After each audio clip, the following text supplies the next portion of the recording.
तो आज बड़ी बरकत पाने वाले हम सब परमेश्वर से, बहुत ज्यादा बरकत पाने वाले। तो आप सबको जय मसीह की, प्रेज द लॉर्ड एंड शलोम। आप सारे खुश हो? कितना गुड। बैठ जाओ अपने स्थानों पर ताकि हम सीखें, समझें और आगे बढ़ें। आप जानते हो हमारी जो लाइफ है बहुत कीमती चीज है। आप ध्यान दे रहे हो मेरी बात पर? सारे सामने देखो, इधर जो स्टेज की ओर देख सकते हैं, पुलपट की ओर वहां देखो। जो एलईडी से देखना चाहते हैं वो उधर देखो, ठीक है? मैं हमेशा जब भी कहीं मीटिंग करने जाता हूं एक चीज पूछता हूं लोगों से कि आप जानते हो सबसे कीमती चीज क्या हमारे लिए? तो कई हीरे बोलते हैं कुछ ऐसी चीज, उनको मेरी शायद बात समझ नहीं आती, लेकिन सबसे कीमती चीज है मनुष्य के लिए जीवन। ये हर एक के लिए, अमीर गरीब के लिए। जानते हो जब इस जीवन में कोई प्रॉब्लम आती है, कोई रोग आता है, कोई बीमारी आती है, तो हम चाहते हैं बस इससे हम छूटें। हमें तब चीजों की नहीं सूझ रही होती, तब हमें एक ही चीज सूझ रहा होता है कि इससे कैसे डिलीवरेंस मिले, कैसे इस बीमारी से, रोग से हमें छुटकारा मिले। क्योंकि अगर वो बना रहा तो हमारी डेथ हो जाएगी, है ना? अगर रोग बना रहा तो क्या हो जाएगा? शरीर में डेथ हो जाएगी ना। ये हर एक जानता है। तो इसलिए मैंने देखा कई लोग हमारे पास आते हैं, उनकी फूड पाइप में कुछ प्रॉब्लम आ जाती है, जैसे सड़ जाती, बंद हो जाती है, ब्लॉकेज हो जाती है, या लीवर में प्रॉब्लम हो जाती है, लीवर का कोई डिसीज, और उसके बाद वो खाना नहीं खा पाते। ना खाना अंदर जाता है, कई लोगों के पानी तक नहीं जाता। जब उनके खाना अंदर नहीं जाता, पानी अंदर नहीं जाता, उनसे उनको कहना ये लो 2 लाख ले लो, वो कहेंगे साइड पर करो, ये पैसा हमें बचाओ, कुछ ऐसा बताओ जिससे मैं पानी पी सकूं, खाना खा सकूं। क्योंकि मनुष्य उस समय सोचता है कि मेरा भला बस हो। लेकिन कई बार कुछ लोग इस विषय को इतना ध्यान से समझ नहीं पाते। आज मैं गवाही सुन रहा था तो एक बहन की गवाही थी जिसमें वो बताया जा रहा था कि वो इधर सिर्फ अपने काम के लिए आती थी। वो ये सोचती थी कि जब मेरे काम हो जाएंगे फिर मैंने इधर नहीं आना। क्या नहीं आना? इधर मैंने सत्संग में, मीटिंग में नहीं आना। जस्ट वो कामों के लिए आ रही थी, और जिसके कारण दुष्ट उसके कामों को रोक रहा था। अगर काम रुक जाएंगे, आप 1 बार आओगे, 2 बार आओगे, 3 बार आओगे इधर, जब आप नियम नहीं पकड़ोगे, है ना? जैसे आप दुनिया में कहीं भी गए, पंडित के पास गए, सियाने बाबे के पास गए, किसी धार्मिक स्थान पर गए, जब आप परेशान थी तो उन्होंने आपको बताया ऐसा करो, पंडित ने कहा ये करो, नहर में, नदी में ये चीज डालो। आपने क्यों डाला उसे? आपके दिमाग में थे ये करेंगे तो हमारा भला होगा, है ना? तो संसार में आपने वो चीजें की जहां जहां आप गए, जैसा जैसा उन्होंने बताया। लेकिन अजीब सा मैटर होता है, इधर आकर लोग, इधर जो सच्चाई का नियम होता है, सच्चा नियम जिससे 100% जीवन मिलना होता है, तो कई बार इधर आकर उस नियम को ध्यान ही नहीं देते। सिंपली आते हैं, वैसे ही फोक्का काम कर दो। तो फोक्का कैसे हो जाएगा? कुछ तो इधर सच्चाई का कुछ नियम है जो आपको ध्यान देना है, तो उसने नहीं दिया ना, तो तब तक उसका काम भी हो नहीं रहा था। तो जब नहीं हो रहा था तो उसके बाद वो अलग से आई इधर चर्च में, उसको देखा गया, फिर उसको गाइड किया गया, समझाया गया। कुछ कुछ उसके दिमाग में परमेश्वर के वचन की बातें बैठी, फिर उसने ध्यान दिया। पहले तो उसका पति फॉरेन में गया, फिर उसके बच्चेदानी में रसौलियां तक खत्म होगी, सोच कर देखो। हालेलुया। जब उसे बात समझ आई। तो कुछ लोग ऐसे होते हैं, चंगाई के लिए आते हैं, लेकिन लालच बड़ा होता है, चीजों का, पैसों का, वो फंस सकते हैं। याद रखना, हमेशा परमेश्वर के लिए जियो। मैं इतना जानता हूं, जो तुम परमेश्वर के लिए जियोगे, उसको नियम को राइट मानोगे, तुम्हारा कभी घटेगा नहीं, बढ़ता जाएगा सब कुछ। कई लोग भी इसके नियम में बड़े पीछे होते हैं, पैसों को इतना प्रिय जानते हैं कि इस नियम को मानते ही नहीं। जबकि याद रखना, अगर आप अपनी बुद्धि अपने तरीके से चलोगे तो कुछ ज्यादा नहीं पाओगे। अगर जैसे अगुआ या मैं बता रहा हूं, क्योंकि मैं परमेश्वर के कानूनों का एक्सपर्ट हूं। एक्सपर्ट मतलब समझते हो, मैं उसको सीख कर, चल कर, आत्मा में कर कर, अभी भी करता हूं, सब चीजें बहुत अच्छे से जानता हूं कि परमेश्वर की ताकत, सामर्थ, कानून, वचन कैसे काम करता है। तो कई लोग अपनी बुद्धि लगाते हैं, तो फिर वो चीज पा नहीं पाते जो परमेश्वर ने रखा है उनके लिए। हालेलुया। तो कितना चाहते हो, इतना या बहुत सारा? लालच करो, लालच, ठीक चीज ना करो, है? देख लो, बहुत सारी चीज पाने के लिए एकदम से दिमाग आता है, लेकिन बाइबल में लिखा है, यीशु मसीह ने कहा, तुम सबसे पहले उसके राज्य और उसकी धार्मिकता की खोज करो, तो जो चीजें तुम चाहते हो, जिन चीजों के पीछे तुम जा रहे हो, ढूंढ रहे हो, पाना चाहते हो, वो तुम्हारे पीछे आ जाएंगे।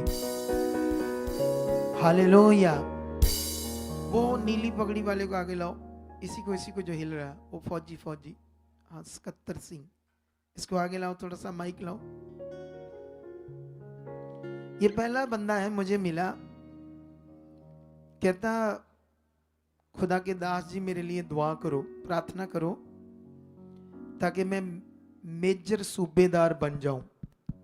मेजर साहब बन जाऊं, ऐसा कहा था ना आपने? तो मैंने पूछा, अच्छा? कहते हैं उससे ना मेरी जो महीना और साल जो होते हैं ना जॉब के, वो बढ़ जाएंगे, नहीं तो मुझे वो जल्दी रिटायर कर देंगे।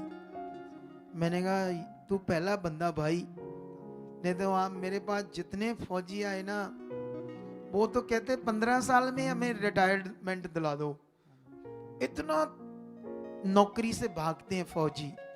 ये पहला फौजी मुझे मिला था जिसने कहा कि मैं अभी सूबेदार हूं, मेजर बन जाऊं, क्योंकि मेरी फिर 3-4 साल 5 साल और ड्यूटी बढ़ जाएगी।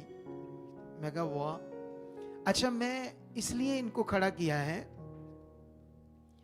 ये मेरे पास तब आए थे जब मैंने मिनिस्ट्री स्टार्ट नहीं की थी।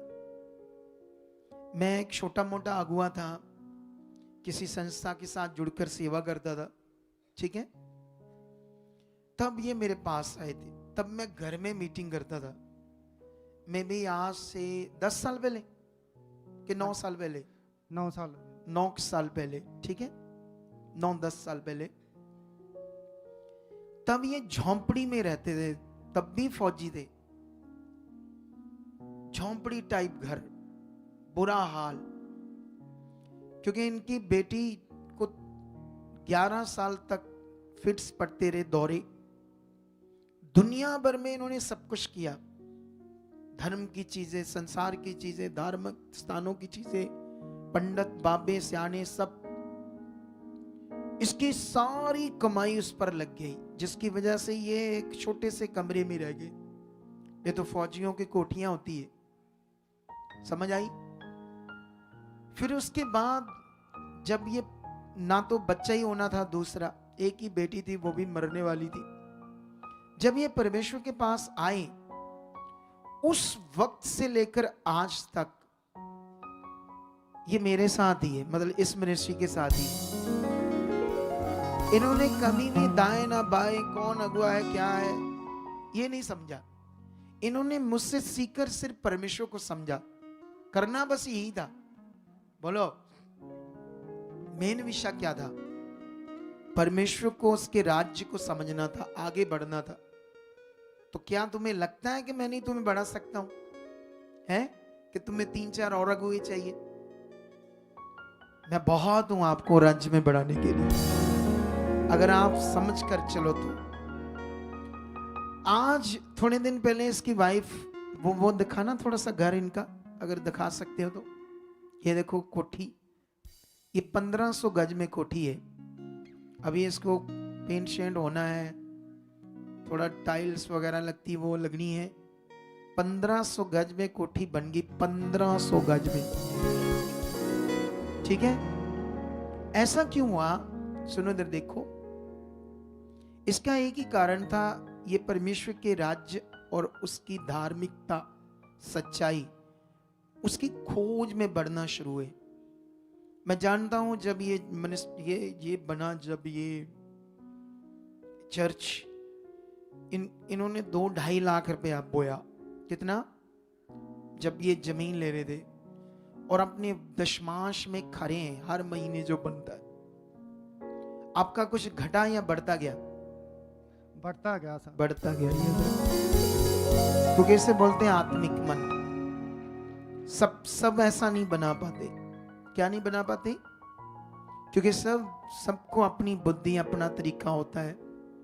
कुछ हमेशा शरीर में रह जाते हैं, तो शरीर में आगे पीछे रह जाते हैं, जिसकी वजह से वो असल जीवन को नहीं पा पाते जो नहीं पाना चाहिए। हालेलुया। जाओ, अभी और बरकत मिलेगी, आप मेजर भी बन चुके हो। जाओ, प्रोफेटिक वर्ड है आपके लिए। आप गवाही दोगे कि मैं मेजर बन चुका हूं। हालेलुया।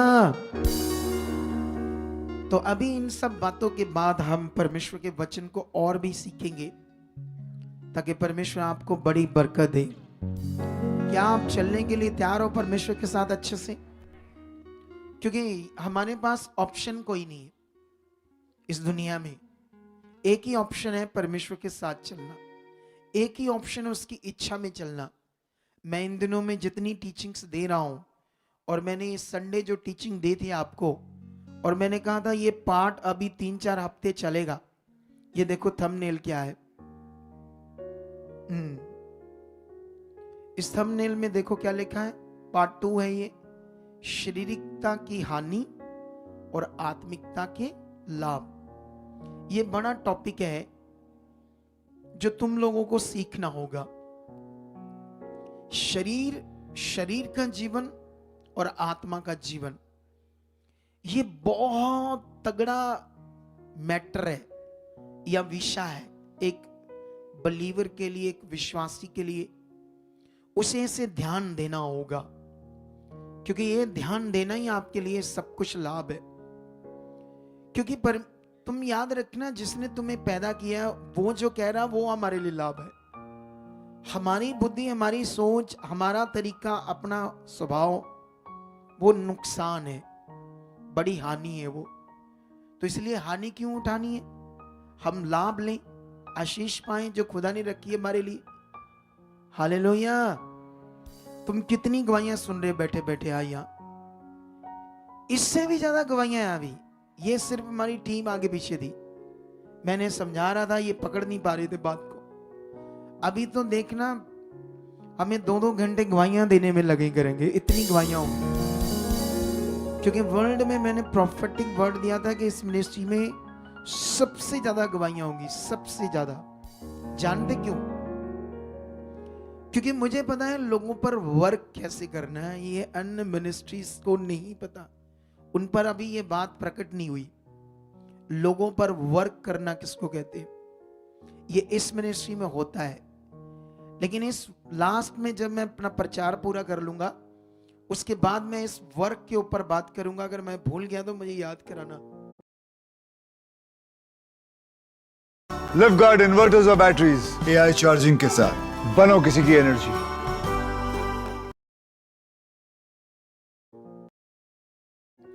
अब आप ध्यान दो सारे लोग, शारीरिकता की हानि और आत्मिकता के लाभ, शरीर का जीवन और आत्मिक जीवन, ये बड़ा विषय है एक बलीवर के लिए। तुम्हारा सारा लाभ, तुम्हारी जिंदगी का सुख, शांति, परमेश्वर की प्रोटेक्शन, धन दौलत, चीजें, वो सब आत्मिकता में है। तो अब जब सब कुछ आत्मिकता में है, जैसे मान लो आपने कोई जॉब करनी है, आपने फॉरेन जाना है, जैसे आपके बच्चे को आप चाहते हो कि वो आईएलएस वो स्टडी वीजा लेकर ऑस्ट्रेलिया जाए, अमेरिका जाए, किसी बड़े देश में जाए, तो आप जानते हो उसके लिए ऑप्शन है स्टडी वीजा। और स्टडी वीजा के लिए क्या करना पड़ेगा? आईएलएस करनी पड़ेगी। तो जब आईएलएस ही ऑप्शन है स्टडी वीजा लेने के लिए, तो फिर तो ध्यान देना पड़ेगा। और जो नहीं देंगे नहीं जा पाएंगे। दो ही बातें। कितने बच्चे हैं जो आईएलएस कर ही नहीं पाते क्योंकि ढीठ है, पहले से कभी स्ट्रगल मेहनत करना सीखा ही नहीं। घर वालों को बोलेंगे हम तो बड़ी मेहनत की, बड़ी पता नहीं हमारी किस्मत, हमारी ये हो गया वो हो गया। अगर इधर को प्रार्थना कराने वाले आते, कई बार इतना स्ट्रगल नहीं करते थे बच्चे, और झूठ मूठ कहते हमने तो बड़ा अच्छा किया, बड़ी मेहनत की, आईएलएस आया ही नहीं, बैंड आए नहीं। कभी ऐसा हो सकता है? बोलो, कभी हो सकता है कि जिसने ध्यान दिया उसके बैंड ना आए? तो इसी तरह से जैसे वो ऑप्शन है, इसी तरह परमेश्वर के साथ सारे लाभ, सारी बरकतें, सारी चीजों को पाने की एक ही ऑप्शन है, वो है हमारी आत्मिकता, आत्मा में चलना। ठीक है? अभी मैं कितनी सारी गवाहियां सुन रहा था आज, जो दूसरे चर्च में जाते थे और वो लोग व्यवस्था में चलते थे, है ना, मटीरियलिस्ट चीजों को यूज करते थे, मटीरियलिस्ट चीजों का सेवन करते थे, बॉडी के ऊपर लगाते थे, ये सोचकर हमारा भला हो, अच्छा हो, लेकिन नहीं हुआ, क्योंकि उन्हें सही से परमेश्वर के साथ चलने की समझ नहीं थी। अब ये देख लो एक चीज, पहले ये सुन लो, यीशु मसीह जब क्रॉस पर चढ़ा, जब उसने अपना शरीर तड़वाया, अपना पवित्र लहू बहाया, तो किसी किसी के लिए किया ये काम कि लोगों को उद्धार मिले, छुटकारा मिले पाप से, दुष्ट की गुलामी से और बीमारियों से। ये किसी किसी के लिए किया या सबके लिए? बताओ मुझे। सभी के लिए ना? तो जब एक यीशु में आ गया तो उसके लिए तो ये चीज है, फिर उसे मिलती क्यों नहीं? या उसे डिलीवरेंस मिलती क्यों नहीं? उसे छुटकारा मिलता क्यों नहीं? मैंने यहां देखा लोग 10-10 साल से दुष्ट आत्माओं से ग्रस्त हैं, लेकिन प्रभु में चलते हैं, ठीक ही नहीं होते, बीमारियों में होते हैं, ठीक ही नहीं होते। कारण क्या है?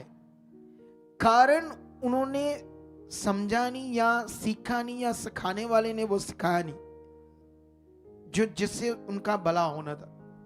वचन में लिखा था, मेरी प्रजा मेरे ज्ञान बिना नाश हो रही। परमेश्वर प्रभु यीशु मसीह ने कहा, तुम सत्य को जानोगे, सत्य तुम्हें स्वतंत्र करेगा। जब ज्ञान से लोग नष्ट हो रहे हैं, उनको ज्ञान की जरूरत है, और ज्ञान किसी मिट्टी पत्थर चीज को नहीं बोलते, मटेरियल को नहीं बोलते, ज्ञान वर्ड को बोलते हैं, परमेश्वर की सच्चाई को बोलते हैं। तो जब इससे, सच्चाई से आजाद होना है, ज्ञान से हमने बचना है, तो हमें यह ध्यान देना पड़ेगा। हालेलुया। और अगुए को भी इसी बात पर, लोगों पर ध्यान दिलाना पड़ेगा। हमारा वर्क करने का मतलब यही काम है, हम लोगों को रीति रिवाजों से निकालकर उन्हें आत्मा में चलना सिखाते, उनका प्रैक्टिकल करवाते, उनके मुंह को, शब्दों को ठीक करते, उनके मन को जो आगे पीछे उसे राइट करते हैं, हम ये प्रैक्टिकल करते हैं लोगों को। अगर कुछ लोग हमारे साथ बने ध्यान देने में, बड़ी जल्दी आशीष पाएंगे। कुछ लोग आते हैं जाते हैं, आते जाते ऊ आ ई आ ऐसे करते रहते हैं, कभी इधर मुंह कभी उधर, कभी ध्यान नहीं देते बात को पकड़ने में। वही लोग आगे पीछे रहते हैं, लेट हो जाते हैं, वरन बहुत जल्दी परमेश्वर की सामर्थ काम करती है। अपने बाइबल्स उठाओ अपने हाथों में एक बार ऊपर, और परमेश्वर को कहो, हिलाओ हिलाओ हिलाओ। जिनके पास नहीं है उनके सामने, मुंह के सामने हिलाओ। तो ही देखो बाइबल वाले जिन्ना गोल नहीं है, फिर थोड़ी थोड़ी शर्म करो, क्यों नहीं है?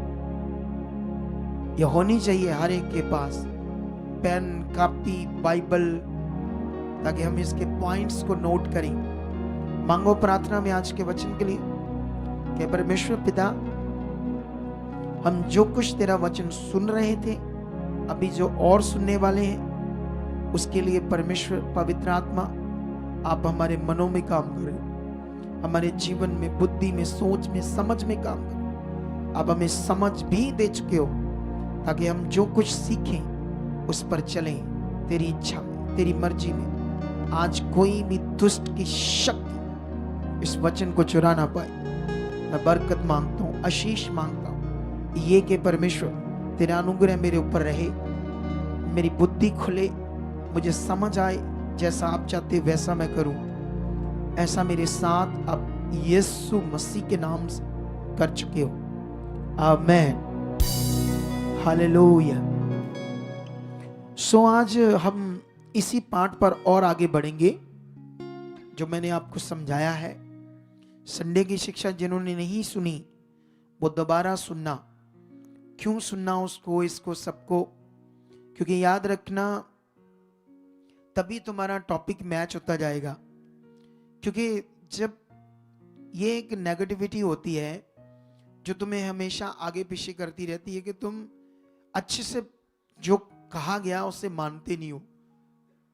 जो लोग नहीं मानते वो अपनी आशीष को अच्छे से फिर ले नहीं पाती।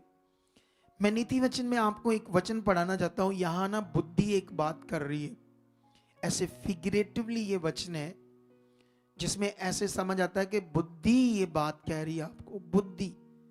ठीक है, अभी मैं पढ़ूंगा 7 से 9 का, 9 अध्याय 7 वचन। जो ठट्ठा करने वालों को शिक्षा देता है वह अपमानित होता है, और जो दुष्ट जन को डांटता है वह कलंकित होता है। अब यहां बड़ा विषय आप लोगों के लिए सीखने वाला और समझने वाला। ठीक है, वचन में लिखा ठट्ठा करने वाले, मतलब कुछ लोग जैसे संसारिक लोग, उनको आप शिक्षा दोगे, अच्छी ज्ञान दोगे, ठट्ठा मखौलियों को, तो वो लोग, उनसे हम क्या होंगे? अपमानित, क्योंकि वो आगे से बुरी बातें करेंगे, गंदी। तो ये तो यीशु मसीह में चलने वाले भी हो सकते हैं। यीशु मसीह में चलने वाले भी कुछ ठट्ठा टाइप का मन दिमाग रखते, सीरियस नहीं होते परमेश्वर के वचन को लेकर, क्योंकि वो शरीर का स्वभाव होता है। कौन सा?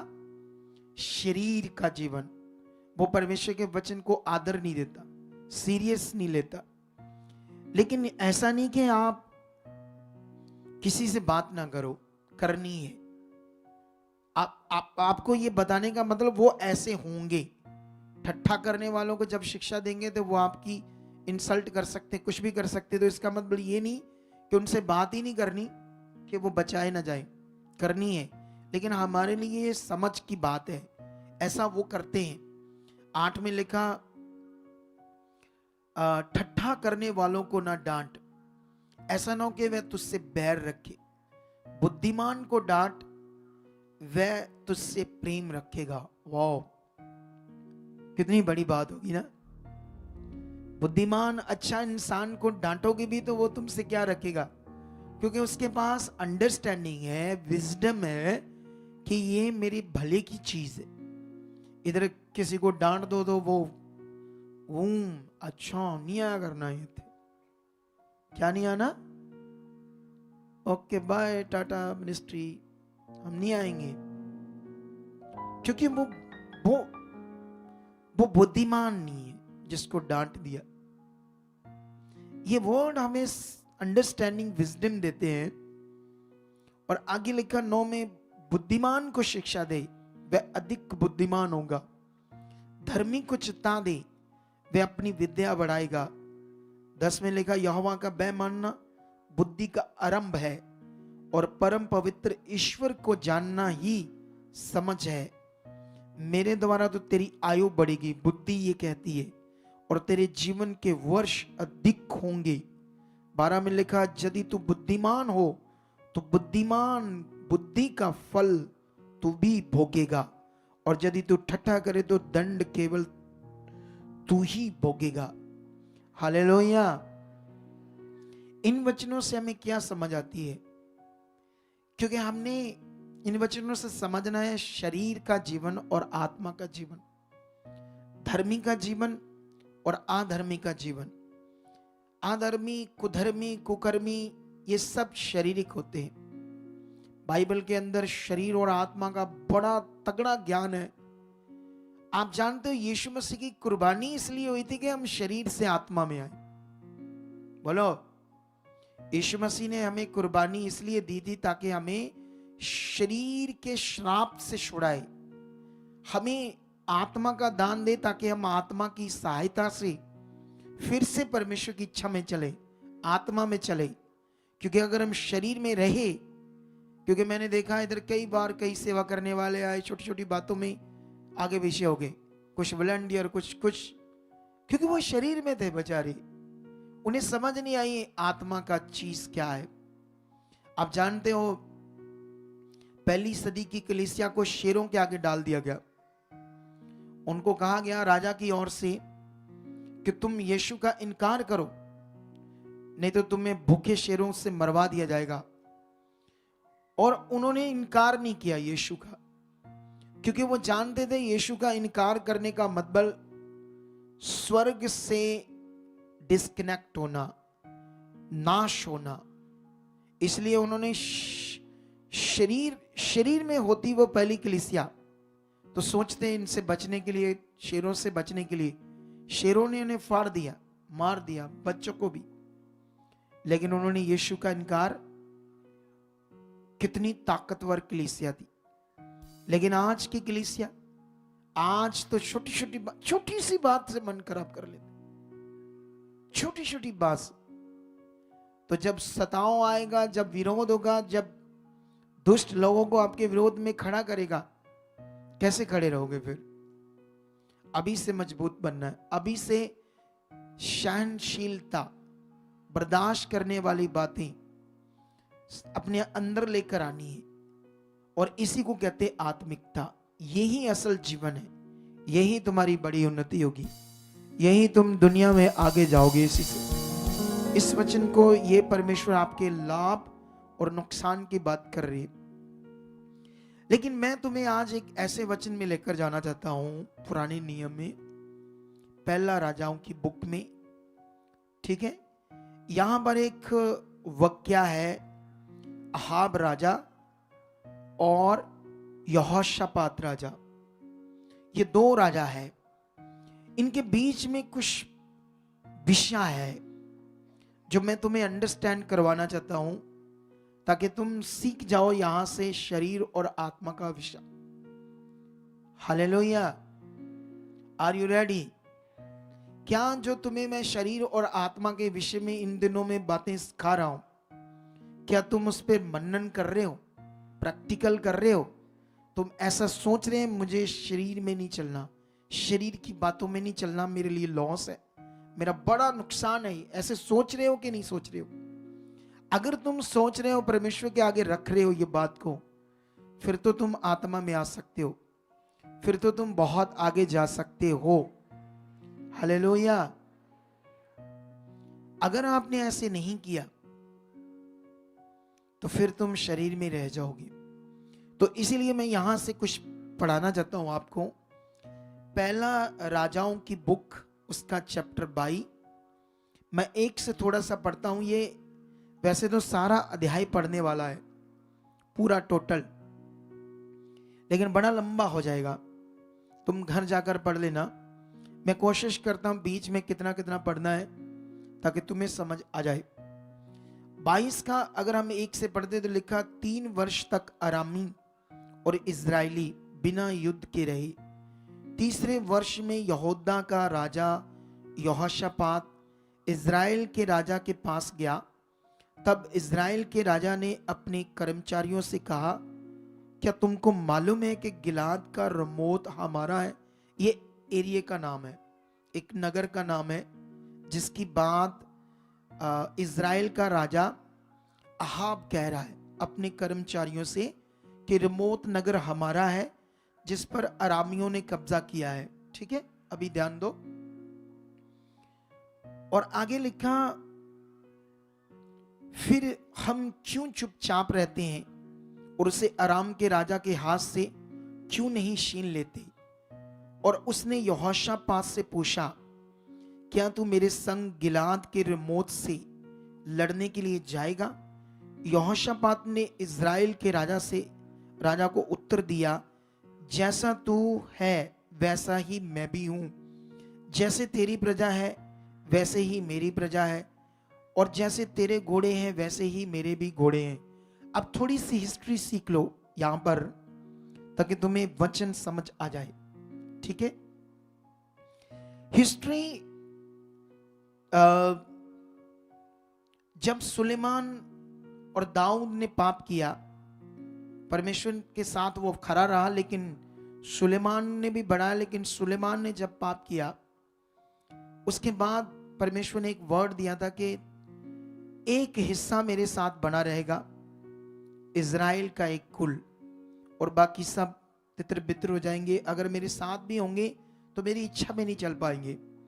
इसलिए एक तरफ यहूदा का एक गोत्र और एक तरफ इज़राइल के 11 गोत्र। और इज़राइल के जो 11 गोत्र थे, उनमें एक राजा था अहाब, और जो यहूदा गोत्र का राजा था उसका नाम था यहोशापात। ये जो इज़राइल का राजा था, ये शारीरिक था, परमेश्वर को जानता हुआ भी गलत चीजें करता था, जानता हुआ भी वचन को फिर भी पाप करता था, गलत काम करता था, परमेश्वर की इच्छा से बाहर था। जैसे आप और हम सुनते हैं परमेश्वर का वचन, ये सीखते हैं परमेश्वर का वचन, कैसे हमारा नुकसान होगा, लॉस होगा, हमारे घर परिवार में कैसे प्रॉब्लम गड़बड़ आएगी, हम सीखते हैं। लेकिन जब हम शरीर में चले जाएंगे तो वो सीखा हुआ भी काम नहीं आएगा, क्योंकि शरीर में कौन काम करेगा हमारी जिंदगी में? दुष्ट नेगेटिविटी। जैसे एक बहन की गवाही सुन रहे थे, वो बिना मतलब अपने पति से झगड़ा करने लगी, और झगड़ा करते करते डाउट करने लगी, तू व्यभिचार करता, ये करता, वो करता, रोज रोज झगड़ा। इतना झगड़ा बढ़ गया, नेगेटिविटी ने इतना काम किया कि तलाक तक बात आ गई, छोड़ने पर बात आ गई। छोड़ने के लिए कहा उसने मुझे कि चली जा अपने घर, मैं तुझे रखूंगा नहीं। ये हुआ क्यों? क्योंकि शरीर ने काम किया। ये खतरनाक श्राप है जिससे यीशु मसीह ने छुड़ाया था हमें। शरीर का जीवन खतरनाक एक श्राप है जिससे हमें यीशु मसीह ने अपनी कुर्बानी और पवित्र लहू बहाकर छुड़ाया था। लेकिन अगर हम जाते हैं शरीर में, हो सकता है आप सांस हो, आप बहू हो, आपका रिश्ता सांस से झगड़ा हो, ये शरीर है। आपका रिश्ता बहू से झगड़ा हो, ये शरीर है। तो ये रहा तो दुष्ट भी काम करता रहेगा, नेगेटिविटी भी काम करती रहेगी। एक को तो परमेश्वर के साथ चलना पड़ेगा, दोनों में से एक को तो मन बनाना पड़ेगा। इसीलिए लिखा था, तू बच तेरा घराना बचाया जाएगा। इसीलिए इस बात पर ध्यान देना आप लोगों ने। लेकिन यहां पर होता क्या है, जब ये राजा अहाब परमेश्वर की इच्छा से बाहर था, शरीर में था, अब इतने खतरनाक तरीके से नेगेटिविटी इसको यूज करती है परमेश्वर के लोगों को नाश करने के लिए। आप जानते हो, कभी कभी कुछ वॉलंटियर, कुछ बिलीवर्स को भी नेगेटिविटी यूज करती है और वो लोगों को मिसगाइड कर देते हैं। इस मिनिस्ट्री की ओर से भी खुद भी टूटते हैं, लोगों को भी तोड़ते हैं। ये शैतान का बड़ा अच्छा प्लान होता है, लोगों को तोड़ना, भटकाना, आगे पीछे करना, और होता रहता है। शैतान ऐसे करता रहता है जब लोग शरीर में जाते हैं। इसीलिए हमें हमारा सीखना, समझना क्या है, बड़ा जरूरी है। लेकिन मैं थोड़ा सा पढ़ता हूं, यहां पर एक मैटर है आपके लिए, 5 से पढ़ता हूं। फिर यहोशापात ने इज़राइल के राजा से कहा, आज यहोवा की इच्छा मालूम करिए। ये आत्मा का अगुवा था, ये परमेश्वर का भय मानने वाला अगुवा था। ये ठीक रीति से परमेश्वर के साथ चल रहा था। तभी उसने कहा युद्ध करने से पहले हमें यहोवा की इच्छा मालूम करनी जरूरी है, ठीक है। लेकिन 6 में क्या लिखा, तब इज़राइल के राजा ने नबियों को, जो कोई 400 पुरुष थे, इकट्ठा करके उनसे पूछा, क्या मैं गिलाद के रिमोत से युद्ध करने के लिए लड़ाई करूं या रुका रहूं? उन्होंने उत्तर दिया, चढ़ाई कर, क्योंकि प्रभु उसको राजा के हाथ में कर देगा। परंतु यहोशापात ने पूछा, क्या यहाँ यहोवा का और भी कोई नबी है जिससे हम पूछ लें? इज़राइल के राजा ने यहोशापात से कहा, हाँ, जिम्ला का पुत्र मिकाया एक पुरुष है जिसके द्वारा हम यहोवा से पूछ सकते हैं, परंतु मैं उससे घृणा करता हूं, क्योंकि वह मेरे विषय में कल्याण की नहीं वरन हानि की ही भविष्यवाणी करता है। यहोशापात ने कहा, राजा ऐसा ना कहे। तब इज़राइल के राजा ने एक हाकिम को बुलाकर कहा, जिम्ला के पुत्र मिकाया को फुर्ती से ले आ। इज़राइल के राजा और यहूदा के राजा यहोशापात अपने अपने राजवस्त्र पहने हुए शोमरोन के फाटक में एक खुले स्थान में अपने अपने सिंहासन पर विराजमान थे, और सब भविष्यवक्ता उनके सम्मुख भविष्यवाणी कर रहे थे। तब कनाना के पुत्र सिदकिय्याह ने लोहे के सींग बनाकर कहा, यहोवा यूं कहता है, इनसे तू अरामियों को मारते मारते नष्ट कर डालेगा। और सब नबियों ने इस अशाय की भविष्यवाणी करके कहा, गिलाद के रिमोत पर चढ़ाई कर और तू कुठार्थ हो, क्योंकि यहोवा उसे राजा के हाथ में कर देगा। हालेलुया। कितनों को वचन समझ आया पढ़ने के बाद? नहीं आया तो ध्यान दो, मैं आसानी से समझाने की कोशिश करता हूं। यहां एक राजा है, यहोवा को भी मानता है, रीति रिवाजों को भी मानता है। जो दूसरी चीजें हैं, जो यहोवा जिसने सृष्टि रची वो परमेश्वर है, उसके अलावा कोई और परमेश्वर नहीं है। ये हाम राजा, इसकी जो पत्नी है वो यहोवा दूसरी जाति से थी, वो दूसरी चीजों को भी पूजा करती थी, ये भी उसके साथ मिक्स था, कई चीजों में आगे पीछे था, ठीक है। क्योंकि परमेश्वर के साथ चलना, उसकी इच्छा में चलना, यह आत्मिकता है, इसके अंदर नहीं थी। इसकी पत्नी बुरी तरह शैतान की गुलाम औरत थी, बुरी तरह, खतरनाक तरीके से, और कुछ कुछ चीजें ये भी उसके पीछे करता था। ये जानता हुआ कि परमेश्वर के अलावा कोई और परमेश्वर नहीं है। जैसे कब नेगेटिविटी काम कर दी, कब आपकी बुद्धि बंद कर देता है शैतान? जब आप मौका देते हो, जब आप शरीर में चलते हो, जब आप अंगीकार नहीं करते परमेश्वर का, जब आप ध्यान नहीं देते आत्मिकता में, वर्ड में चलने का, तब नेगेटिविटी को मौका लगता है। और अक्सर बलीवर लोग ये मौका देते रहते हैं। लेकिन यहां पर युद्ध करने से पहले यहोशापात ने कहा, क्या यहोवा का कोई नबी नहीं है जिससे हम पूछें कि क्या इच्छा है? 400 नबी थे, कुछ बाल के, कुछ यहोवा के शारीरिक थे, आगे पीछे थे, अच्छे सेवक नहीं थे, वो राजा की तरह वो भी आगे पीछे थे।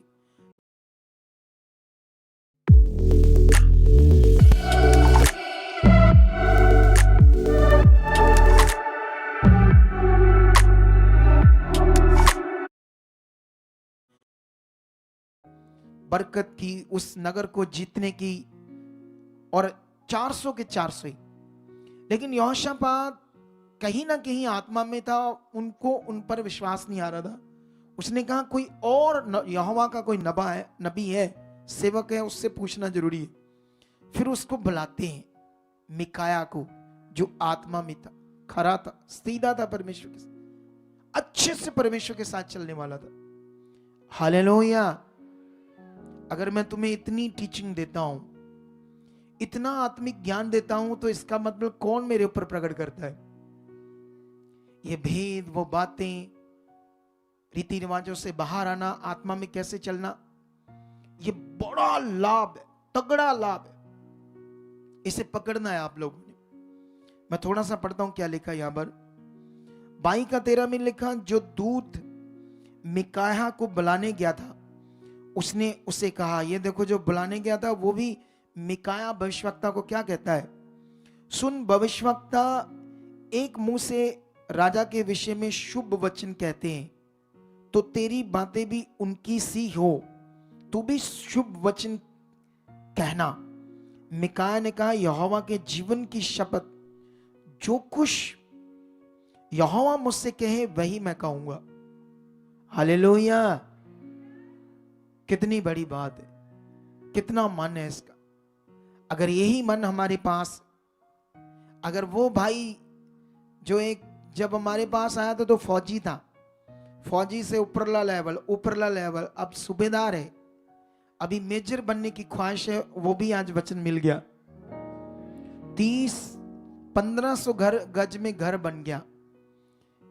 एक बच्चा नहीं था, दूसरा हुआ बेटी थी, मरने वाली थी, 13 साल बाद परमेश्वर ने बेटा भी दे दिया। सोच कर देखो क्यों ऐसा हुआ।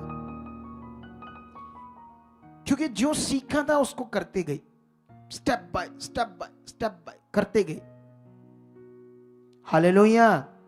ये ध्यान आपको देना होगा। लेकिन यहां पर देखो उल्टा पुल्टा हो रहा है। वो सारे शरीर में जो दूत, सेनापति, कुछ भी ऐसा मंत्री उसको लेने गया था, वो भी जाकर कहता जैसे बाकी 400 भविष्यवक्ता शुभ वचन बोल रहे, तू भी उनके जैसे बोल कि हाँ हाँ राजा तू जीतेगा, तेरे लिए सब कुछ ठीक हो जाएगा। उसने कहा नहीं, मैं तो यहोवा जो कहेगा वो करूंगा। लेकिन आगे पढ़ते यहां पर क्या है, आज तुम्हें सीखना होगा।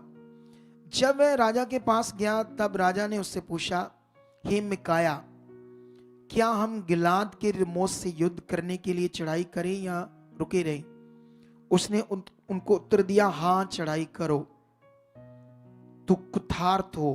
क्योंकि उसको डरा दिया ना, उसको कहा ऐसे बोलो, तो वो इतने अच्छे मन से नहीं बोल रहा था, उनके दबाव से उसने कहा ठीक है करो करो चढ़ाई, कुठार्थ हो। लेकिन राजा क्या कहता है, सुनो इधर देखो।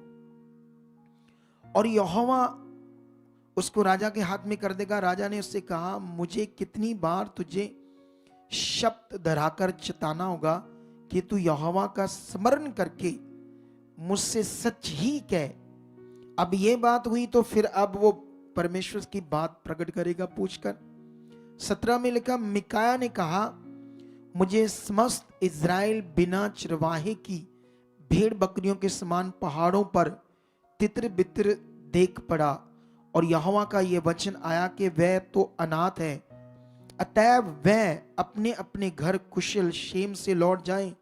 तब इज़राइल के राजा ने यहोशापात से कहा, क्या मैंने तुझसे ना कहा था कि वह मेरे विषय में कल्याण नहीं हानि की ही भविष्यवाणी करेगा? सुनो इधर देखो।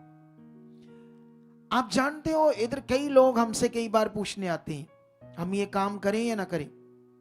कई बार मैं आत्मा में बोलता हूं ना करो, इधर से जाते हैं और कर लेते हैं, अपनी मर्जी करते हैं। तो हमसे क्यों पूछा? बोलो। कई बार हमसे कई लोगों ने पूछा आकर, हमें ये ऐसे करना चाहिए या नहीं। कभी कभी हम कहते हैं ठीक है प्रार्थना करो, आप भी, परमेश्वर बताएगा। या कभी कभी डायरेक्ट परमेश्वर का आत्मा में बताता, हम कहते हैं ये ठीक नहीं है, आप ऐसे मत करो।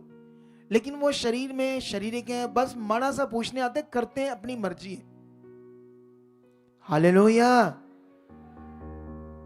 करते हैं अपनी मर्जी। हमारे साथ रिश्ता तो बस ऐसे ही है। अगर रिश्ता है, एक नबी हूं, एक खुदा का दास हूं, अगर मैंने बोल दिया नहीं तो फिर याद रखना वो खुदा ने कह दिया नहीं, और उसमें आपके लिए लाभ था, लेकिन आपको लगा ये लाभ नहीं है शरीर में। क्या लगा हमें? क्यों भाई? तुझे बोल रहा हूं, है ना? क्या लगा वो लाभ? अगर बोला ऐसे मत करो, ऐसा रहो, ऐसा करो, तो समझ लेना उसे मान लो। ये आदत बनाना। क्या बनाना? आदत बनाना और आगे बढ़ने की। लेकिन जब ये इसने साफ साफ बोल दिया कि मैं इज़राइल की प्रजा को तितर बितर और अनाथ देख रहा हूं, जिनका कोई चरवाहा नहीं, और वचन ये आ रहा है कि युद्ध करने से पहले अपने घरों में वापस मुड़ जाओ। और वो इज़राइल का राजा अहाब कहता, देखा यहोशापात को, मैंने तुम्हें पहले ही कहा था, ये मेरे कुशल की बात नहीं करेगा, लाभ की बात नहीं करेगा, ये मेरी हानि की बात करेगा। ये वर्ड मैं तुम्हें क्यों समझा रहा हूं? यहां समझने वाला विषय है शरीर की जिंदगी और आत्मा की जिंदगी, परमेश्वर की इच्छा और हमारी मनुष्य की इच्छा, जो हम अपनी इच्छा से फंस जाते हैं। हालेलुया। तो यहां आपने ध्यान देना है, ठीक है। और आगे लिखा 19 में क्या लिखा? मिकाया ने कहा, इस कारण तू यहोवा का यह वचन सुन, मुझे सिंहासन पर विराजमान यहोवा और उसके पास दाहिने बाई खड़ी हुई स्वर्ग की समस्त सेना दिखाई दी है। तब यहोवा ने मुझसे पूछा, अहाब को कौन ऐसा बहकाएगा कि वह गिलाद के रिमोत पर चढ़ाई करके खेत आए? तब किसी ने कुश और किसी ने कुश कहा। अंत में एक आत्मा पास आकर यहोवा के सम्मुख खड़ी हुई और कहने लगी, मैं उसको बहकाऊंगी। यहोवा ने पूछा, किस उपाय से? उसने कहा, मैं जाकर उसके सब भविष्यवक्ताओं में बैठकर उनसे झूठ बुलवाऊंगी। यहोवा ने कहा, तेरा उसको बहकाना सफल होगा, जाकर ऐसा ही कर। तो अब सुन, यहोवा ने तेरे इन सब भविष्यवक्ताओं के मुंह में एक झूठ बोलने वाली आत्मा बैठाई है और यहोवा ने तेरे विषय हानि की बात कही है। सुनो इधर देखो ध्यान से। अब यहां पर आप लोगों ने सीखना है, क्योंकि वचन समझने से समझ आ जाएगा। देखो, क्रिश्चियनिटी और संसार एक बड़ा विषय है। एक तरफ संसार, एक तरफ क्रिश्चियनिटी। क्रिश्चियनिटी मतलब एक ऐसा सच्चा रास्ता जिसको क्रिश्चियनिटी कहते हैं। अगर क्रिश्चियनिटी के अंदर भी गड़बड़ है तो फिर दुष्ट ने यह गड़बड़ की है। और हम देख रहे हैं यह गड़बड़ तो है कई तरह की, जिसे मिलकर सब लोगों को ठीक करनी होगी। अब यहां पर सोचो, पहले तुम्हें यह सीखना होगा कि जो खुदा है, क्या उसका रिश्ता शैतान से कोई हो सकता है? दुष्ट आत्माओं से रिश्ता कोई हो सकता है? क्या शैतान को अपना कोई काम लेने के लिए दुष्ट का सहारा लेने की जरूरत है? पहले यह सीखना होगा, क्योंकि अगर कोई शरीर में तो मेरी बात नहीं मानेगा, क्योंकि उसकी बुद्धि अभी खुली नहीं, मन की आंखें खुली नहीं। अच्छा, परमेश्वर यिर्मयाह में कहता है, शराब है उस मनुष्य पर जो मनुष्य का सहारा लेता है। हमें मना करता है कि मनुष्य का भी सहारा नहीं लेना और खुद दुष्ट आत्माओं का सहारा लेता है परमेश्वर। क्या ऐसा हो सकता है? अजीब मैटर हो गया ना ये तो। कितना सिखाऊं इस मिनिस्ट्री में, लेकिन जो पकड़ेंगे वो बढ़ जाएंगे आगे। हालेलुया। तुम लोग चमकोगे दुनिया में, ये मिनिस्ट्री के लोग चमकेंगे दुनिया में, अगर तुमने ये ज्ञान समझ को पकड़ लिया। यहां दो बातें हैं। पहले जो दर्शन देख रहा है उसमें परमेश्वर उसे दर्शन दिखा रहा है कि मैं इज़राइल की प्रजा को तितर बितर बिखरा हुआ देख रहा हूं। तितर बितर का मतलब, वो क्या कहते हैं इसको, तितर बितर को कैसे बोलेंगे हम? पंजाबी में कहते हैं खिलर गए, मतलब भटक गए, खिलर गए। मतलब उनका क्या कहते हैं, उनको इतना मारा या इतना नुकसान हो गया कि वो सारे खिलर पुलर गए। पंजाबी में ऐसे बोलते हैं, उसको कहते हैं तितर बितर। पहले ये देखा, फिर उनका कोई चरवाहा नहीं है, मतलब जो उनका राजा है जो उन्हें चला रहा है वो भी नहीं है, वो अनाथ हो गई है परमेश्वर की प्रजा। और फिर वचन में ये लिखा कि तुम वापस चले जाओ घरों में।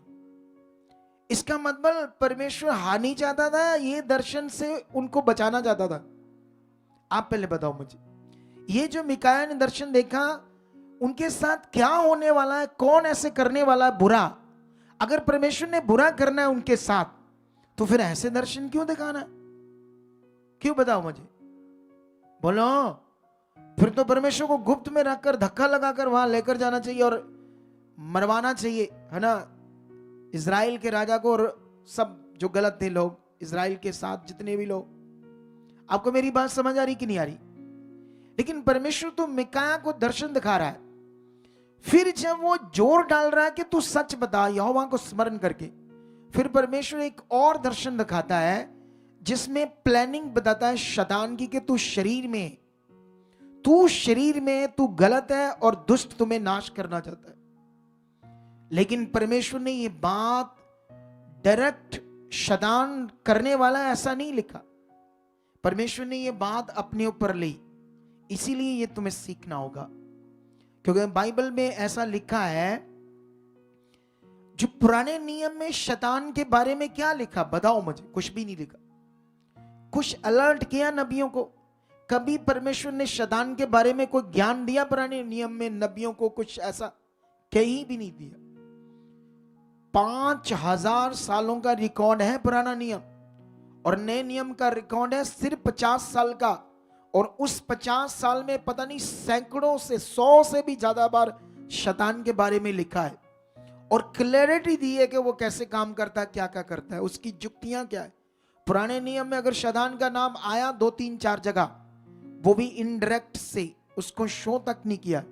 जबकि दुष्ट पुराने नियम में इतनी तेजी से काम कर रहा था, इतना ज्यादा काम कर रहा था, लेकिन परमेश्वर उसके काम को भी कभी कभी शो नहीं कर रहा था, क्योंकि उस समय अगर दुनिया को पता लग जाता, पहले ही बुरा हाल था उन लोगों का। इसलिए परमेश्वर सारा करैक्टर अपना एक ही रख रहा था, मैं ही सब कुछ कर रहा हूं, बुरा भी, मार भी तुम्हें रहा हूं, शैतान से भी तुम्हें मरवा रहा हूं, सारी चीजें मैं कर रहा हूं। ऐसा शो किया परमेश्वर ने उस समय के लोगों को। ये बात याद रखना, ये भेद, ये बातें नया नियम पढ़ोगे तो समझ आ जाएगी पुराने नियम की। हालेलुया। सारे पुराने नियम की बातों को नए नियम में प्रकट कर दिया परमेश्वर, ताकि हम अनजान ना रहे। और यहां पर शरीर के कारण कैसे दुष्ट आत्माएं उन सेवकों के अंदर भी बैठकर गलत चीज करवा रही थी। सोच को, अगर सेवकों के अंदर गलत चीजें करवा सकती है दुष्ट आत्माएं, तो बिलीवर्स का क्या होगा? इसीलिए तुम्हें यह सीखना होगा आज बच्चे। जानते, जब तुम आगे पढ़ोगे तो ये युद्ध करने जाते हैं, और बड़ी मुश्किल से यहोशापात बचता है। इसलिए बचता था वो उस युद्ध में, क्योंकि वो परमेश्वर का भय मानता था, खरा था, लेकिन गलत बंदा का साथ दिया उसने, इसलिए वो भी बड़े मौत के संकट में पड़ जाता है। लेकिन बाल बाल बचता है, लेकिन अहाब मर जाता है शरीर के कारण, अपने शरीर के कामों के कारण उसका नाश होता है। जैसे उसने दर्शन देखा था, ऐसे प्रजा तितर बितर हो जाती है। हालेलुया। क्या वचन से समझ रहे हो आज आप? इसी को तुमने आज समझना है, पकड़ना है आत्मा में चलने के लिए। आप जानते हो बाइबल में आपको बड़ी सारी ऐसी बातें मिलेगी जिन्हें मैं थोड़ा थोड़ा करके आपको 3-4 हफ्तों में और भी बताऊंगा, क्योंकि ये सीखना बड़ा जरूरी है। आप जानते हो एक बार यीशु को एक शास्त्री जिसका नाम था शिमोन, वो अपने घर में बुलाता है खाने के लिए। जब यीशु के बारे में समझ जाता है कि वो उसमें बड़ी सामर्थ्य है, इतने बड़े काम कर रहा है, लेकिन जब यीशु उसके घर में भोजन कर रहा होता है, एक सबसे ज्यादा व्यभिचारिणी, जो पता नहीं कितने लोगों से व्यभिचार कर चुकी थी, बहुत तगड़ी व्यभिचार, नामी व्यभिचारिणी, उस घर में आती है और यीशु के पांवों पर आकर क्या कहते हैं, आंसू बहाने शुरू कर देती है, पश्चाताप करना शुरू करती है। वो आई इसलिए थी ताकि अपने पाप से पश्चाताप करे, अपने पाप को छोड़े, ठीक है। लेकिन जब वो आती है तो रो रही है यीशु के पांव के पीछे खड़े होकर। उसकी आंखों से आंसू जब गिर रहे हैं तो उसके लंबे लंबे बाल थे, है ना। व्यभिचार नहीं थी, सुंदर थी, लेकिन व्यभिचार नहीं थी, शैतान की गुलाम थी। अपने बालों से यीशु के पांव को साफ करने लगी। इतने में एक डूंगा सब्जी का लेकर शिमोन शास्त्री आ रहा था, उसने जब यीशु को देखा, इतनी व्यभिचारिणी यीशु के पांव को साफ कर रही बालों से, कहता ओ तेरी गलती होगी। मैंने सोचा ये तो बड़ा तगड़ा भविष्यवक्ता है, इसको ये भी नहीं पता किसको छूने दे रहा है। हालेलुया। तो जब यीशु ने उस एकदम से जब वो सोच रहा था, क्योंकि वो तो अभी भी शारीरिक था, जब हम शरीर में होंगे तो फालतू किसी के बारे में ये ऐसा है वैसा है ऐसा सोचते रहेंगे। हमारा काम ही ये होता है शरीर में, उसको देखा इसको देखा, गैस लगाया वो लगाया, ये गलत वो गलत, ये बात वो बात, फंसे रहते इन बातों में हम लोग भी। इसी ने ऐसा ही सोचना शुरू किया, और जब सोचना शुरू किया तो जानते क्या हुआ? जब यीशु ने उसे देखा तो उसके मन की बात को देखा, वो क्या सोच रहा है। तो यीशु ने उसे कहा, इधर आ शमौन, मैं तुमसे एक प्रश्न करना चाहता हूं, क्या तू उसका आंसर बताएगा? मैं तुम्हें पूछता हूं कि एक महाजन था, उसके दो जन थे जो उसके कर्जदार थे, उसके कर्ज के नीचे थे। एक ने 500 दिनार का कर्ज देना था, एक ने 50 दिनार का। दोनों चुका नहीं पा रहे थे, दोनों ही। लेकिन एक दिन उसको तरस आया, उसने दोनों का कर्ज क्या कर दिया? माफ कर दिया। बता दोनों में से ज्यादा प्यार कौन करेगा? महाजन को। तो उसने कहा मेरी नजर में 500 दिनार वाला। तो उसने कहा शिमोन, तूने तो मेरे पांव नहीं धोए, लेकिन इसने आंसू बहाकर धोकर साफ किए। इसके पाप बहुत थे, इसने बहुत प्यार किया, पश्चाताप किया, आज इसके सारे पाप क्षमा हो गए। हालेलुया। क्या तुम्हारे अंदर ये पश्चाताप है? क्या तुम्हारे अंदर परमेश्वर के लिए प्यार है?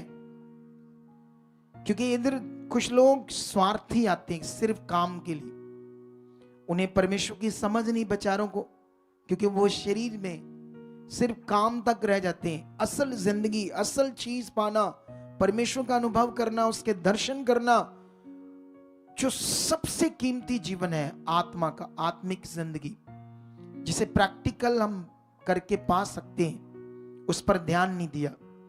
हालेलुया। ये विषय मैं तुम्हें क्यों समझा रहा हूं? आज मुझे क्यों तुम्हें समझाना है शरीर और आत्मा, और अभी मुझे कई हफ्ते तुम्हें ये बातें समझानी है। अभी मैं कुछ शब्द पढ़ूंगा आपके लिए, ये आपके लिए बड़ा विषय होगा। एक शब्द पढ़ूंगा संकट, एक पढ़ूंगा शक्तिशाली, दूसरा पढ़ूंगा प्रतापी परमेश्वर, एक शब्द पढ़ूंगा दया। ये 4 पढ़ दिए, 5 भी पढ़ दूंगा अभिषेक शब्द। 5 शब्द मैंने पढ़ दिए। अब इनको मैं एक शब्द साथ जोड़कर पढ़ूंगा, ठीक है? संकट को मैं पढ़ूंगा महासंकट, शक्तिशाली को पढ़ूंगा महाशक्तिशाली, प्रतापी परमेश्वर को महाप्रतापी परमेश्वर, दया को महादया, अभिषेक को महाअभिषेक। हालेलुया। इस पर शिक्षा है आज जो तुम्हें समझनी है। ये भी शरीर और आत्मिक जिंदगी का बड़ा इसमें समझने वाला मैटर है। अगर तुम लोगों ने इसे समझा नहीं तो फिर गड़बड़ हो जाएगी। दुष्ट नेगेटिविटी आपको इस्तेमाल कर सकती है, नुकसान कर सकती है, लॉस कर सकती है आपका। एक्चुअली में संकट का मतलब, अगर संकट है, अगर बहुत ज्यादा संकट है तो उसको क्या बोल सकते हैं? महासंकट। शक्तिशाली मतलब वो शक्तिशाली है। अगर हम उसकी बहुत बड़ी शक्ति को बात करेंगे तो साथ में शब्द लगाएंगे महाशक्तिशाली, या दया को महादया, उसकी ज्यादा बड़ी दया, या प्रतापी परमेश्वर महाप्रतापी मतलब बहुत बड़ा प्रतापी। इसलिए ये महाशब्द, ये अब अभिषेक शब्द भी बाइबल में है, और अभिषेक शब्द को महाअभिषेक कहना कहीं बाइबल में लिखा है? बोलो, क्या बाइबल के अंदर शुरू से लेकर एंड तक कभी ऐसा लिखा है कि महाअभिषेक? नहीं लिखा। अभिषेक को अभिषेक ही लिखा बाइबल के अंदर। अब यह शिक्षा मुझे तुम लोगों को क्यों समझानी है?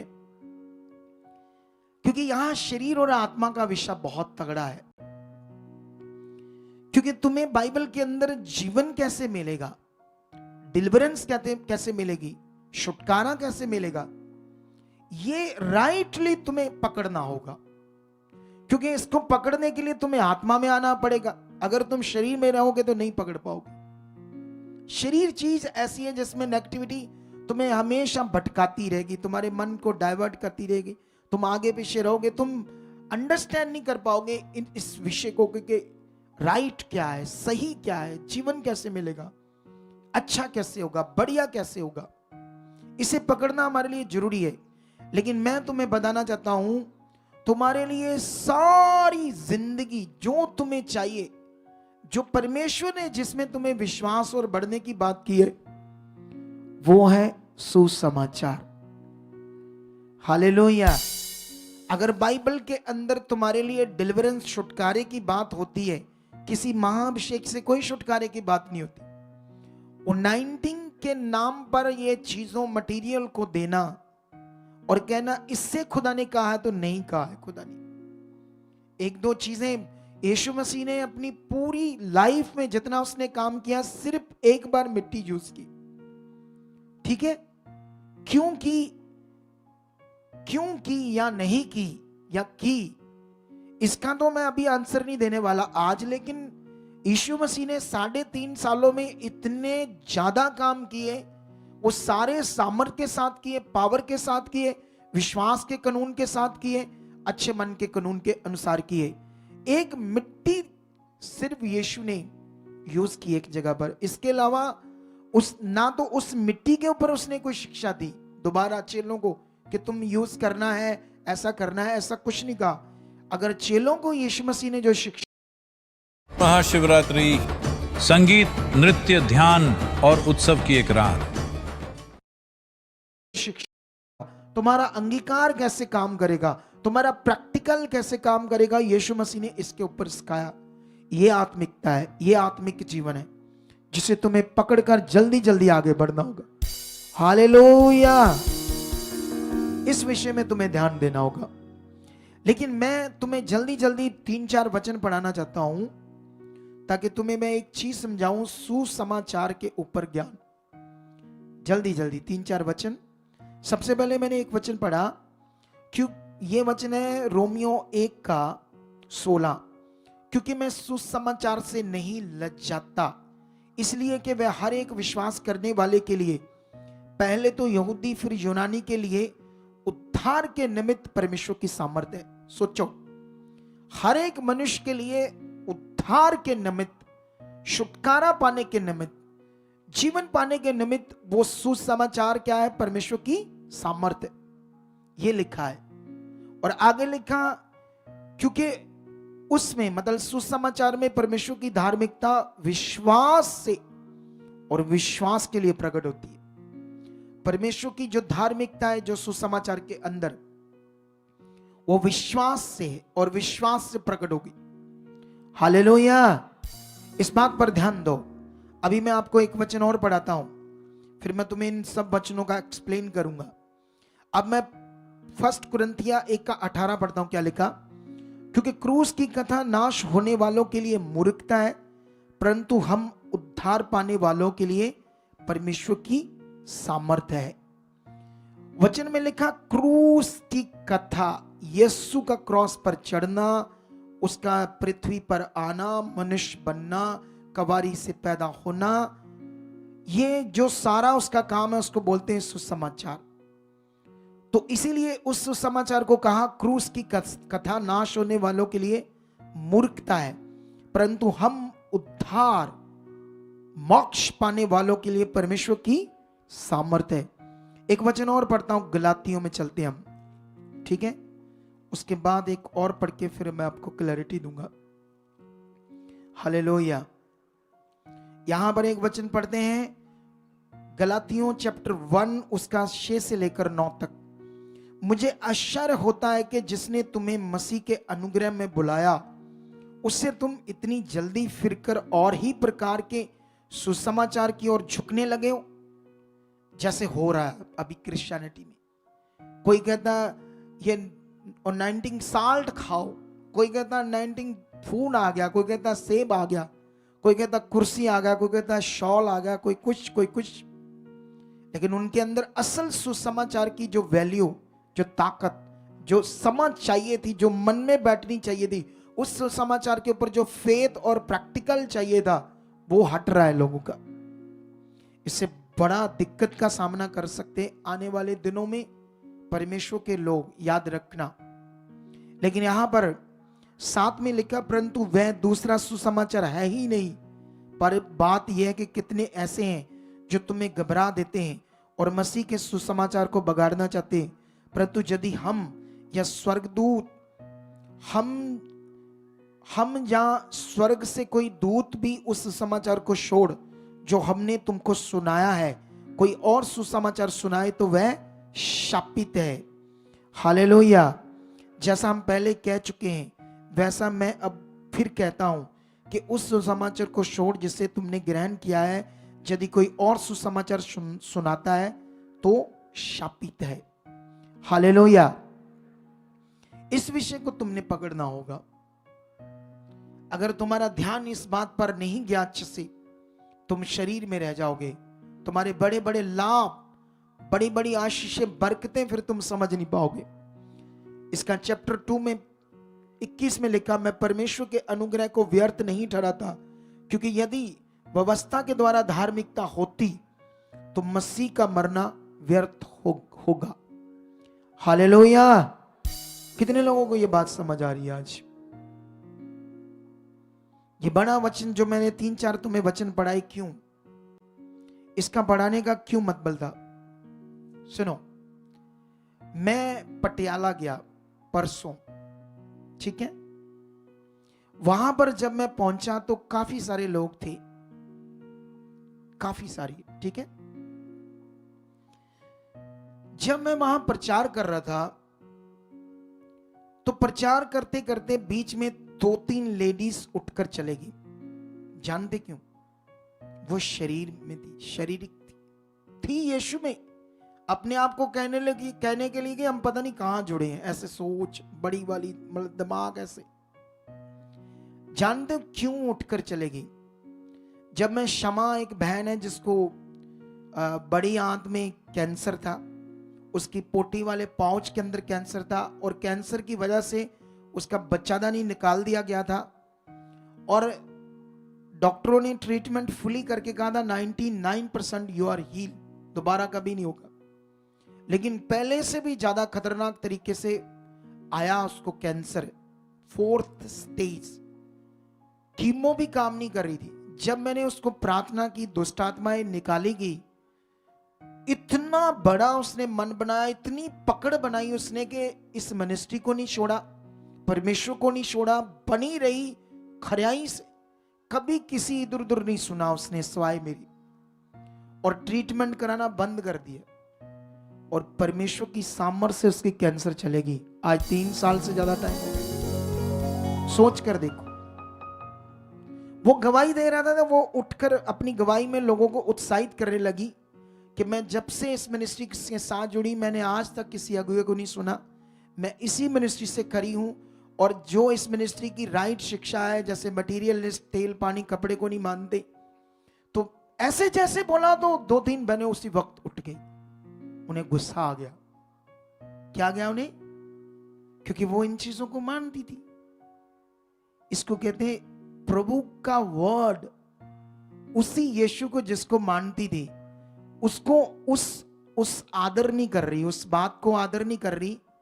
तो इस बात से कि मटीरियलिस्ट चीज का नाम क्यों लिया, जबकि इसकी जरूरत ही नहीं। जो करते करो, हमें कोई दिक्कत नहीं, ना ही हमें कोई प्रॉब्लम है।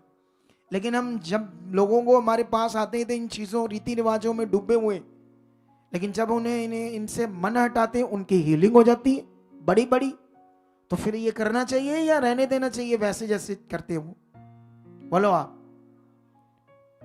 मतलब राइट करना चाहिए ना लोगों को, तभी उनका भला होगा ना। तो ये बात से वो गुस्सा करेगी। जानते हो कैसे गुस्सा करेगी? जैसे यीशु मसीह एक जगह पर लोगों को ये वचन दे रहा था कि मैं तुम्हें वो रोटी दूंगा जो स्वर्ग से उतरी है, तुम फिर कभी भूखे और प्यासे नहीं रहोगे। उन्होंने कहा हमें वो रोटी दे। मूसा ने तो हमें स्वर्ग से मन्ना दिया, तो उसने कहा वो मन्ना स्वर्ग से नहीं था, क्योंकि जो रोटी मैं दूंगा वो स्वर्ग से। उसने कहा हाँ, जो मेरी देह को खाएगा, मेरे लहू को पिएगा, वो है असल में स्वर्ग की रोटी। अब वो शारीरिक थे और यीशु मसीह की आत्मा की बात को उन्होंने सीखा ही नहीं, समझा ही नहीं, ध्यान ही नहीं दिया। तो गुस्सा करके क्या हो गए, यीशु मसीह को छोड़कर चले गए। तो दोबारा नाश ही हो गए, वो तो लोग नाश ही हो गए, छोड़कर चले गए। तो ऐसे ही लोग किसी ना किसी टीचिंग बात को पकड़कर उसमें मन लगाए हुए और परमेश्वर की बात को राइट आदर नहीं दे रहे।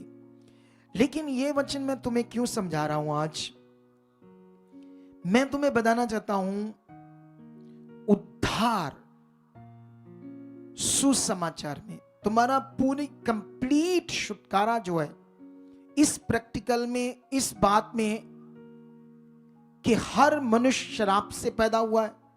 जब हमने माता पिता के गर्भ से जन्म लिया, जब हम गर्भ में भी थे तब भी हम शराब में थे। शैतान हमें लूला लंगड़ा बना सकता था। दुनिया कहती है, क्रिश्चियनिटी भी कहती है, जब कोई गूंगा बहरा पैदा हुआ, लंगड़ा पैदा हुआ है तो परमेश्वर ने पैदा किया। दुनिया भी कहती, क्रिश्चियनिटी भी कहती। मैं चैलेंज कहता हूं, मैं नहीं कहता, क्योंकि मेरे ऊपर भेद प्रकट हुई, मुझे समझ आई है। जब वो शराब गर्भ में भी काम करता है तो गर्भ में भी लूले लंगड़े पैदा हो सकते, शराब की वजह से, जो पूरी दुनिया के ऊपर है। परमेश्वर ऐसा किसी के साथ बुरा नहीं करता। एक ही बार जन्म है, एक ही बार मरण है, एक ही बार न्याय है, वो किसी के साथ बुरा नहीं करता। तुम्हें यह पकड़ना होगा ज्ञान, तभी तुम पॉजिटिव आत्मा में बढ़ पाओगे, तब तुम्हारा विश्वास अच्छे से परमेश्वर के साथ। हालेलुया। अब विषय यह है, बाइबल के अंदर अभिषेक किसको कहते हैं? अभिषेक सिर्फ नियुक्तिकरण को कहते हैं। चाहे कोई मेरे लिए ऑनलाइन डिबेट कर ले, बड़े से बड़ा अगुआ डिबेट कर ले, मैं करने के लिए तैयार हूं। पूरी दुनिया के अभिषेक शब्द के ऊपर, अभिषेक परमेश्वर कहते हैं नियुक्तिकरण को। एक ही बार होता है, ये बार बार नहीं होता। ये बार बार मांगना या चीजों में डालकर देना नए नियम के अकॉर्डिंग ये बात है ही नहीं। नए नियम में परमेश्वर के आत्मा से हम अभिषेक होते एक ही बार, वो आत्मा आपके पास एक ही बार आता है, उसके बाद उस आत्मा के द्वारा चलना होता है, प्रैक्टिकल करना होता है। अगर तुमने ये पकड़ा नहीं, सीखा नहीं, फंसे रहोगे, शरीर में रहोगे। शरीर में रहोगे तो फिर दुष्ट एक्टिविटी काम करेगी। लेकिन बात याद रखना, आज आप, मैंने कहा महाशब्द कब जोड़ा जा सकता है? जब किसी चीज को, अब ऐसे बोलूं मैं, ये बात ऐसे बताऊं कि तो आडा जड़ा अभिषेक होया वो लम्मा चौड़ा होया, बहुत वड्डा करके होया, ये मतलब है महाअभिषेक का। ये मनुष्य की बनाई हुई बातें, मनुष्य का ज्ञान है, मनुष्य की समझ है, मनुष्य की बुद्धि है। मनुष्य, मैं भी हूं, दूसरे भी हो सकते, मैं भी गलती कर सकता हूं, कोई भी कर सकता है। लेकिन इसीलिए उससे नुकसान होगा, इसलिए तुम्हें आगे बढ़ना होगा। हालेलुया। मैं लास्ट में तुम्हें एक तीमुथियुस का वचन पढ़ाता हूं, नहीं तो तुम इस विषय को समझ नहीं पाओगे। ठीक है, तीमुथियुस के एक वचन में जाते हैं, मैं भी दूसरा तीमुथियुस उसका 2 का 20 से पढ़ते क्या लिखा। ठीक है, लिखा, बड़े घर में ना केवल सोने चांदी ही के पर काठ और मिट्टी के बर्तन भी होते हैं, कोई आदर का और कोई अनादर के लिए। यदि कोई अपने आप को इनसे शुद्ध करेगा तो वह आदर का बर्तन और पवित्र ठहरेगा। आज की शिक्षा के अकॉर्डिंग है ये वचन। हमें अपने आप को शुद्ध करना होगा, मतलब शरीर की बातों से बाहर आकर आत्मिक बातों में बढ़ना होगा। और आगे लिखा, और वह स्वामी के काम आएगा और हर एक भले काम के लिए तैयार होगा। जवानी की अभिलाषाओं से भाग, और जो शुद्ध मन से प्रभु का नाम लेते हैं उनके साथ धर्म और विश्वास और प्रेम और मेल मिलाप का पीछा कर, पर मूर्खता और अविद्या के विवादों से अलग रह, क्योंकि तू जानता है कि इनसे झगड़े उत्पन्न होते हैं। प्रभु के दास को झगड़ालू नहीं होना चाहिए, पर वह सबके साथ कोमल और शिक्षा में निपुण और सहनशील हो। वह विरोधियों को नम्रता से समझाए। क्या जाने परमेश्वर ने मन फिराव का मन दे, वह भी सत्य को पहचाने। किसको पहचाने? हमारा सबसे मेन टॉपिक क्या है आज? सत्य को पहचानना। अगर तुम शरीर में रहे तो नहीं पहचान पाओगे। बाइबल में लिखा, एक जगह पर अफिसियों में लिखा, परमेश्वर तुम्हें अपने आत्मा का दान दे या आत्मा दे, और तुम उसके आत्मा के द्वारा ये समझने पाओ, समझने की ये शक्ति पाओ कि परमेश्वर की लंबाई चौड़ाई और गहराई ऊंचाई कितनी है। किससे होगा ये? उसके आत्मा के द्वारा। जब हमारी मन की आंखें खुलती तो किसके द्वारा होता है? जब एक मनुष्य के पास पवित्र आत्मा है, सबसे पावरफुली चीज, उसको कोई मटेरियल की जरूरत नहीं, उसको कोई मनुष्य के बनाए हुए अपने अपने तरीकों की शिक्षा। ये जो महाअभिषेक शब्द है, ये सिर्फ अभिषेक है। महाशब्द मनुष्य ने लगाकर लोगों के फोकस बनाया कि इसमें कुछ खास है। खास सुसमाचार में, सुसमाचार जिसमें आप ये फेथ करते हो कि यीशु जो कॉन्टिन्यू तुम्हारे ब्रेन में, मन में प्रैक्टिकल चाहिए। मैं श्राप से पैदा हुआ था, गर्भ से मेरे ऊपर श्राप था। यीशु वो खुदा, वो सर्वशक्तिमान मेरे लिए मनुष्य बना, मेरे श्राप को तोड़ने के लिए, मेरे बंधनों को तोड़ने के लिए क्रॉस पर चढ़ा, मेरे लिए मरा, मेरे लिए कोड़े खाए, मेरे लिए किल ठुकवाए और मेरे लिए मर गया, कब्र में रहा, फिर अपनी सामर्थ्य से वो मुर्दों में जिंदा हुआ और मुझे जीवन देने के लिए। और ये जीवन उसमें है। ये गुड न्यूज है। अगर ये प्रैक्टिकली तुम्हारे अंदर बात चल रही है तो डिलीवरेंस बड़ी से बड़ी होगी। शमा की कैंसर बिना ट्रीटमेंट से क्यों वापस गई? ये बात उसके अंदर बड़ी तेज काम कर रही थी। अन्य कई बंदे, कई बच्चे यहां हैं जिनके अंदर ये बात अच्छे से नहीं चल रही, वो अच्छे से इस बात को पकड़ नहीं रही, अच्छे से परमेश्वर के साथ प्रैक्टिकल चीजें नहीं कर रही। तुम्हें करना होगा। छुटकारा तुम्हारे पास ही है, जीवन तुम्हारे पास ही है, हल तुम्हारे पास ही है। करना शुरू मुंह का अंगीकार। अगर तुम्हारी प्रार्थना नहीं है तो रेडी हो जाओ। धन्यवाद परमेश्वर, मेरी प्रार्थना बढ़ चुकी। अगर आपके अंदर गलत विचार आते, बोलो परमेश्वर ये जा चुके, यीशु नाम से मेरे लिए नहीं, मैं चुना गया हूं, मैं पवित्र हूं। जो कुछ तुम्हारे जीवन में उल्टा पुल्टा चल रहा है उसके लिए अंगीकार करना शुरू कर दो। वो सारा सीधा हो जाएगा, साफ हो जाएगा। शैतान, उसकी सेना परमेश्वर के सामने, खुदा के सामने कुछ भी नहीं, राख है, खाक है। वो इतना बड़ा खुदा है, लेकिन तुम्हें ये प्रैक्टिकल करना होगा। Are you ready? ये अभी 2-3 हफ्ते चैप्टर चलेगा। अभी और डीपली मैं शिक्षा दूंगा इसके ऊपर। आज तुम्हें समझ आई कि नहीं आई? आज से करने के लिए रेडी हो?